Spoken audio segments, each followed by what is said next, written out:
gathering, to disseminate to the public and to future projects.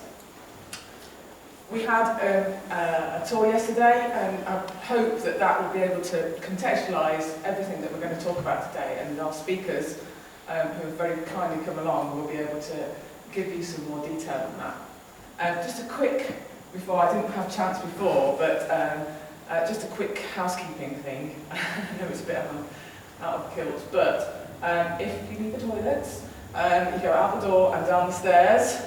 And all our lunches, etc., will be served in the square lounge, which you've been in before. In case of emergency, there's no planned fire alarms, etc., but if there is, then you go out the nearest exit, which is through the doors and to the left. And that's about it, really. So enjoy the day. We're going to be asking questions at the end of each presentation. We'll have to keep it brief because we are restricted with time, unfortunately, but I'm sure the guys will be more than happy for you to forward any questions to them if you have any queries. But once again, thank you, Simon, and we'll see Simon later in the day. I'd like to introduce you to Rob, who's our head of risk. Is that not am I that right? Is that your right title? Head of risk? Yeah. Okay. Yeah, he's going to talk to you about risk management on the Crossrail. Yeah, so morning everybody. My name's Rob Holstead. I've been with Crossrail since 2009.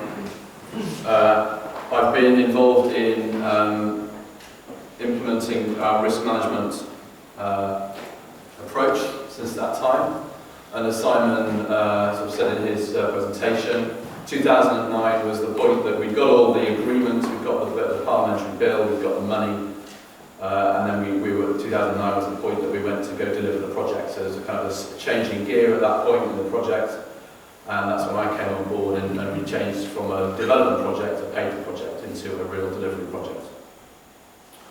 So I'm going to talk to you a bit about risk management. I'm not sure what your sort of experience or understanding of risk management is, but essentially it's a formal process for managing the uncertain parts of our project delivery. And you can imagine, I mean, Simon's given you a really good background there about the sort of things that we're doing on Crossrail, the sort of challenges we're facing, the sort of scale of the project. And a risk is really a formal process for managing the uncertain parts of our project delivery.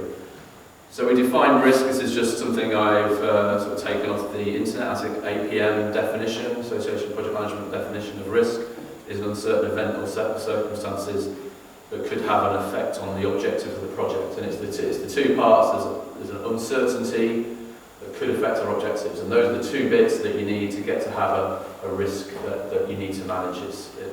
And that's those are the things we're interested in. Some example risks that sort of put up there just to give you a flavour of the sort of things we've been thinking about over the last 7 years. Clearly, all that tunnelling we've been doing, there are risks around tunnelling and having sort of significant failures of tunnelling and collapse. Thankfully, we've not had any of those, so that's been a risk well managed. Things like contractor insolvency, we're relying on a big supply chain to deliver the works, and if any of those contractors or organisations become insolvent, then we could be in trouble because we're reliant on them. Then we get to some more kind of complex questions. Schedule coordination. As Crossrail Limited, which is the organisation that we all work for, is the organisation that is coordinating and programme managing the whole of the project. And that task of programme managing, of coordinating all the different parties to deliver their pieces of the jigsaw to make the overall picture come together, there's significant risk around that. And then things like uncertainties on quantities and rate. When we start off the project in 2009, did we really know how much the job would cost to deliver? Did we really know how much the stations would cost to build, and the tunnels? So we get into, in our risk management sort of process, we get into quite sort of issues of estimating and issues of uncertainty. So I've got a few slides here, and I'm just going to sort of skip through them, conscious that we probably want to have a bit of time at the end for questions. When I joined in 2009, the big sort of plus point that I had is that prior to 2009, the UK had quite a lot of high-profile sort of project disasters, if you like. Things like the West Coast Main Line in the rail industry had kind of quadrupled in cost over its life. Things like the Olympics was just at the point where the original estimate had sort of become quite significantly bigger once we realised we had to put on the Olympics. The cost of the Olympics went up significantly. And other big projects, the Scottish Parliament, another sort of good case study of 10 times over the original cost estimate. So basically, when I joined in 2009, I joined this major programme. The senior team in Crossrail recognised that managing our risk and uncertainty was really critical to delivering our project on time and to budget. So that was great for me because I had a great mandate from the senior team and the chief executive to go and put in a formal process for managing our risk and uncertainty. And that's been really important to me to help me do my job and to help make sure that the Crossrail programme has been a success. So this is our one slide. As I say, we've put in place a formal process for managing risk and uncertainty, and what this looks like is essentially a sort of this sort of triangle in the middle. And I think you're doing project management and program management, and these kind of structures hopefully are reasonably familiar to you. So we organise our risk thinking in that little pyramid in the middle there into different layers, and we try and organise our risk information to strategic risks at the top. These are the risks, the big picture risks that our board and our senior leadership are worrying about. They tend to be quite external focused. They tend to be, at the early stages of the project, it was political risk. Will the project go ahead? It was economic risk. Can we afford it? What's the economic climate we're delivering into? So the relationships, the things that are there about stakeholders, big picture things, strategic risks to the project that may sort of throw us off course. And then the next level down is the program risk. That's about bringing together all the different parts of the program, the trains, the railway, the network rail building for us, the central tunnels, the signalling systems, trying to pull all those big pieces together to form a railway at the end of the day. And then sort of breaking down individual risks relating to areas and projects and individual contracts. And so we organise our thinking about what our risks are, what our uncertainties are, into a sort of risk management framework. And then basically this one slide sort of summarises everything that we do in risk management and how we support the programme. On the left-hand side, it's generally qualitative. It's generally trying to understand what the risks are. It's generally trying to understand what the actions we need to take today to mitigate those risks tomorrow. It's supporting project managers, it's supporting the project leadership, make the right decisions and do the right actions and put in place these things to mitigate our risk. And that's on the left-hand side. On the right-hand side, we play into the quantitative assessment of our project's cost and the project schedule, and we do quantitative risk assessments. We look at our understanding of the risk there in the centre, and we make assessments both on the schedule, and that plays into Rob's piece, and he's going to come on after me and talk a bit about how we do planning and schedule management, but also into cost. And a significant part, when you set off on a big project or any project, a significant part of your forecast cost is to do with risk and uncertainty, because there are significant aspects of the project you don't know at the beginning that you can't accurately cost. And so that understanding of risk in the centre plays out into the schedule and also into the cost estimate. And that's really the sort of the full picture of how we support, through risk management, support the objectives of the project. If we look at the drivers of risk management, the different parts of the project have different interests in understanding risks. If we look at the engineering side on the top left, engineering is typically interested in how the design progresses and how the design mitigates risk and uncertainty and takes uncertainty out and puts certainty in as we progress to more detailed design through the process. The engineering team are also interested that the works are delivered safely and that the output is fit for purpose, and through understanding the risks we can make sure that that's happening. When we go around to the commercial team, who are in charge of letting contracts, getting the supply chain in place, they're interested in protecting the commercial exposure of the organisation, that we make the right contracts and that the risks that are allocated through the contracts are understood, and that the people who are taking those contracts have the capability and capacity to manage those risks. So we've been quite closely involved in the commercial team through the procurement and strategy and the procurement process in understanding what the risks are to the project. Then we get down to the finance section. They, as you might expect, are interested in the quantitative piece. They're interested in how the understanding of risk plays into the overall cost of the job, in understanding what the outturn cost is going to be, what the risk percentage is, what the contingency is needed to manage the job, and also to support particular investment decisions where we have to make a choice about whether to go with a particular investment or not to go with that investment, and certainly the risks then associated with the different options are important because they could change the decision we make. And that plays right back into the delivery phase. This is all about avoiding nasty surprises. This is about helping the project managers understand what challenges they face ahead and helping them identify them and take action today to avoid them.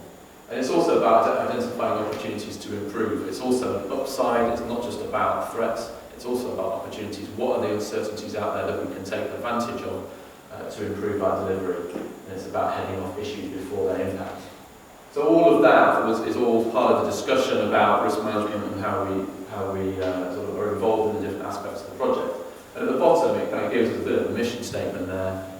What are we doing? We're supporting delivery, that bottom left-hand corner. That is really important. We need to help the project managers navigate and negotiate their way around sort of nasty surprises. We're also providing assurance both internally through the engineering, commercial and finance teams, but also externally. Our sponsors are interested to know that we understand what our risks are and that we're managing them effectively. And so lots of people externally are interested in understanding that we have a good risk management process and seeing what the outputs of that are and really giving them an understanding of what the challenges of the job are and how we're going about tackling them. And then the last point is informing decision making, and that's really where risk management becomes more than just a tick box exercise. It becomes a sort of strategic exercise where we understand what the different routes we can take, and we understand what the costs and the schedule and the risks are with each of those different routes, and we can make intelligent choices as a result of it. So we've seen that already. I'm not going to dwell on that, but I mean, suffice it to say that the way that we manage risk is very much connected to the way that the organisation runs and the governance of the organisation. We work very closely, as I said already, with the senior team, and strategic risk management is really key to working with the leadership. And also we've got, as it came on one of Simon's slides there, we've got our own independent board with a non-execs. It's set up under good corporate governance guidance with an independent chairman and non-exec directors and executive directors.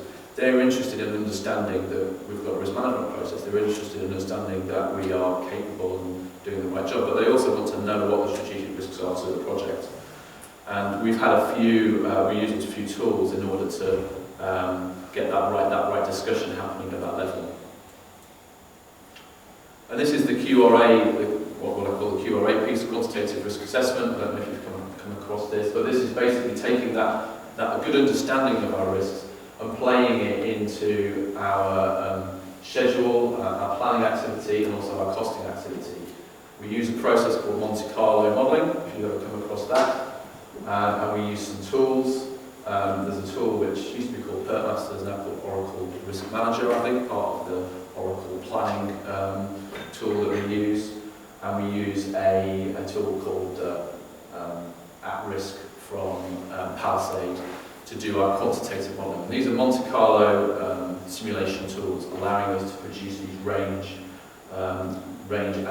outputs which take an understanding of our risks and how they might impact on our costs and our schedule. This has become pretty fundamental to the way that we manage our costs. We report to our sponsors an output of a Monte Carlo calculation, and we also require all our project managers to report to us at, again, an output of a Monte Carlo calculation, P50, if you've come across that terminology. And so this is embedded in the way that we manage our costs and manage our forecasts in the programme. So it's become pretty fundamental to the way that we work. part of what that brings is that it really gets people to challenge their understanding of the risks. So when we're doing quantitative risk analysis, you have to understand what your risks are. You have to really interrogate and be clear with yourself and with others what the risks are. It also enables us to look at value for money aspects of different options and different risk mitigation approaches.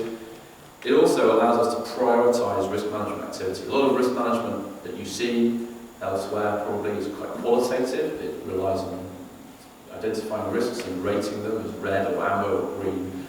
And that doesn't really give us a very good picture of whether that project is more risky than this project, or that part of the job is, has challenges that have not been recognised and are in the risk. So quantifying the risks, give us a very easy approach and a language to be able to make assessments across the piece and look at the risk profile of the project.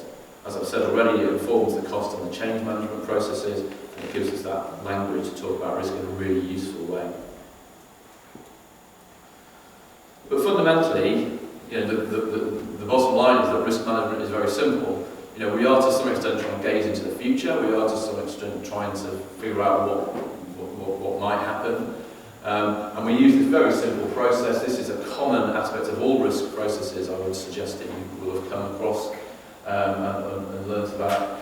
Risk management is ultimately about identifying what your risks are, making some assessment and prioritising what are the important things to manage, and then going and doing something about them.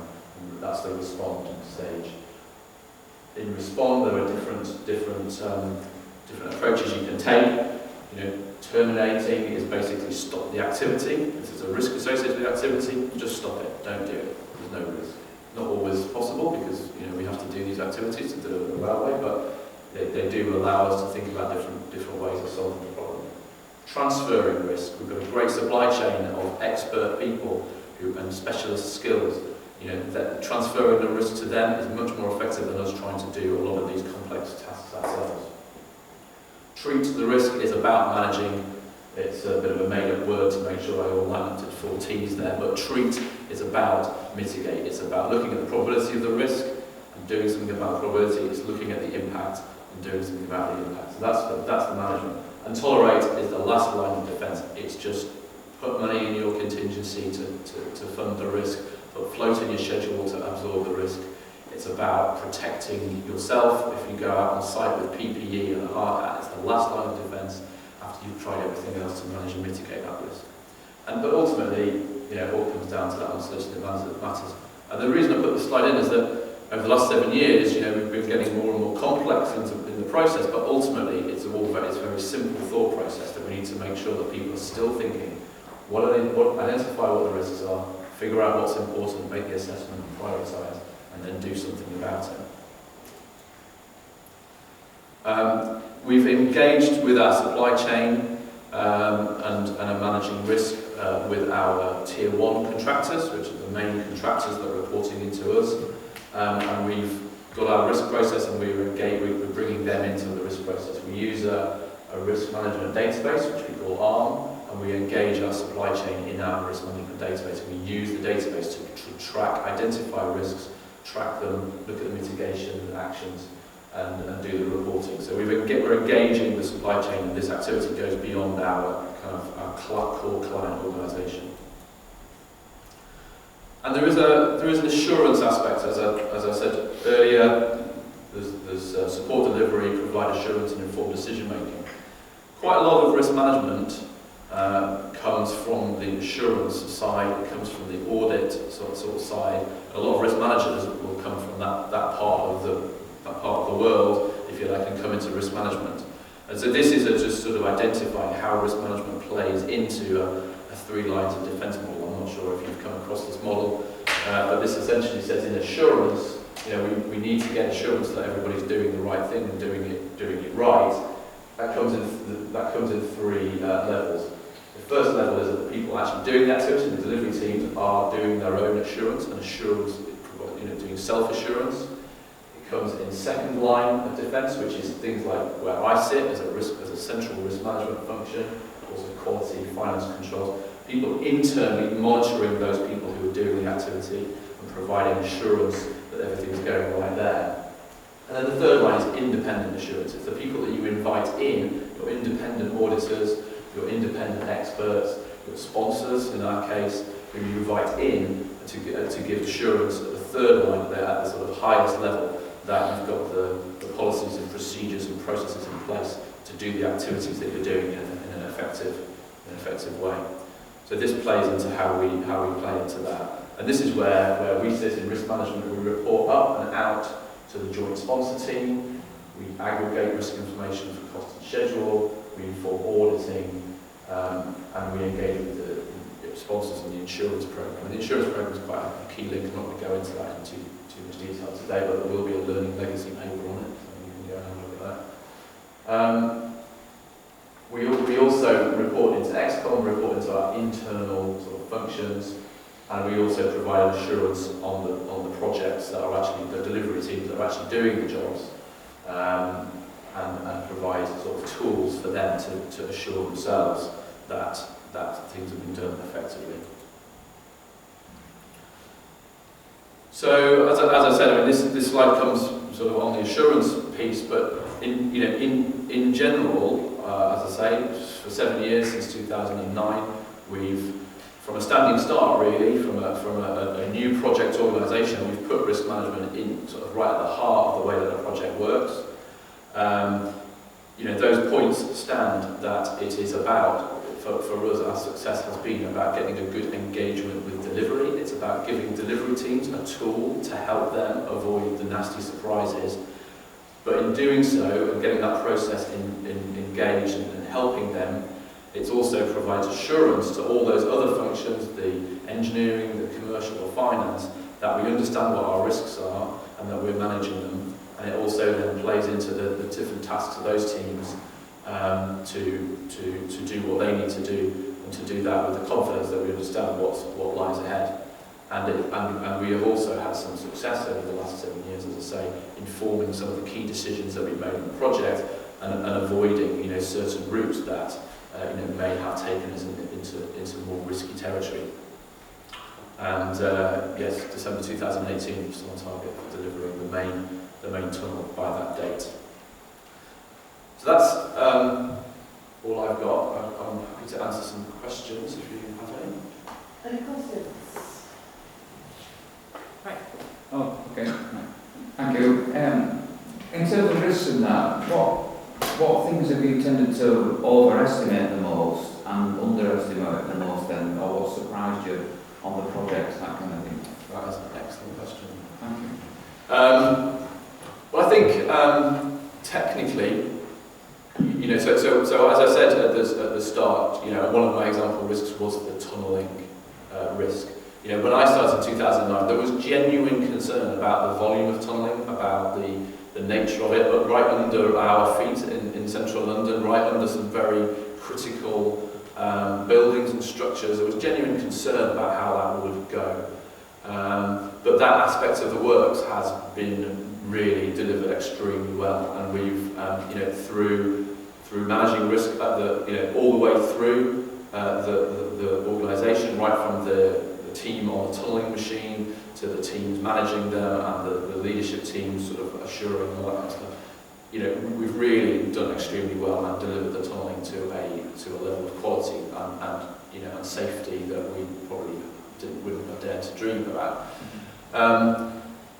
The cost has been a challenge, and so getting all that, delivering all that high quality, for a cost and for a cost certainty that we were satisfied with has certainly been a challenge. So I would say, that kind of thing. While the tunnelling and the physical works have been delivered extremely well, one of the big lessons that I think we can learn from Crossrail is about the way that we managed our design management, and it's not something that I don't think you would find very many experts around the place about the actual management activity, within design, and how you make sure that happens, in a timely fashion and that the people design to cost and that kind of stuff. That's been a major area that we didn't recognise at the start, and I'll certainly take that into my next project as being a real area of risk that we need to sort of bear down going forward. So yeah, there's three sort of headlines that spring to mind. Thank you very much. Yeah, go on. Hi Rob. It was a similar question. I'm afraid I was going to say, from my experience, we put so much time and effort into managing the high priority risks we've identified. It's often the other ones that go wrong and catch us out. You sort of Sure. But I guess I have another question. So you have different delivery partners, different sort of contractors. That's right. Yeah. Who must have their own sort of formalised risk management processes. Yeah. Have they had to adopt the overall Crossrail, the Monte Carlo simulation, or have they been using their own processes? Or? Okay, so that's a really good question. 2009, where we started off, and I really need Simon's little diagram here, but the Crossrail, the client organisation that we all work for, is actually itself a consortium of different companies. And companies, I work for the client organisation, Crossrail Limited, companies like Bechtel, you might have heard of, CH2M Hill, Turner Townsend, various other companies. And they all came to that in 2009 to be part of a consortium with different risk processes. And part of my job from that start was to build the processes that we talked about now as being a common set of processes. And certainly, things like Monte Carlo analysis were not the standard for a number of those different organisations. So what happened was that we got our consortium, our client consortium, and got them all working together under a common set of processes. And then the slide that I put on about the supply chain is that we then progressively brought our tier ones in, where they are able to sort of join us in the risk process. And that has been sort of variously successful. Some of the best tier one companies and consortiums are, understand risk management in the way that we do it largely in the same way, and that's been good engagement. Other tier ones who maybe are newly formed to deliver work just for Crossrail, maybe are coming from a bit of a less mature position. So yes, we've got our core Crossrail team, Crossrail, which is what we call it, consortium, our client organisation together, and that's very much coherently, all consistent on the same processes. And our tier ones sort of gradually we're pulling them in, and with greater or lesser success. Any more questions? Take one more. No? Yeah. Hi, Rob. Hi. You talked about lessons learned earlier on, and a project is complex. How do you embed lessons learned throughout the organisation, the knowledge management side of things? Well, again, that's a really good question. I think it's probably one area. Well, so we're all engaged, and the reason that we're all here today is because we're all engaged on the Crossrail's learning legacy, and that's largely about helping other projects that come after us learning the lessons of Crossrail.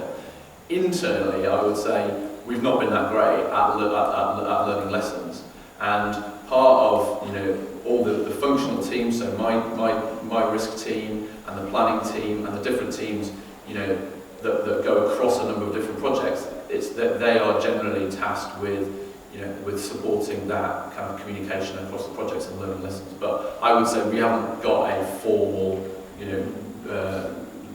knowledge management lessons learned process which we can sort of point to. So it is one area which we could have probably done better.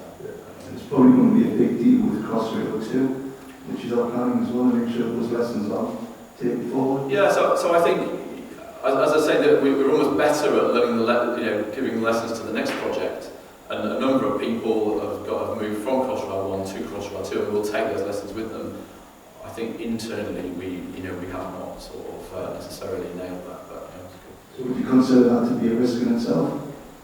Internally, well, I wouldn't say it's a risk, but it's a mitigation that we could have, we probably missed, a mitigation opportunity to learn lessons from one project to another, certainly. Yeah. One quick question. Hi. So you mentioned that cost was a major factor in your assessment. Yeah. And I wonder if you have, off the top of your head, an idea of the standard deviation of the Monte Carlo spread. So how big a difference would there be in your estimation between P0 and P100? I don't have that off the top of my head. But I mean, so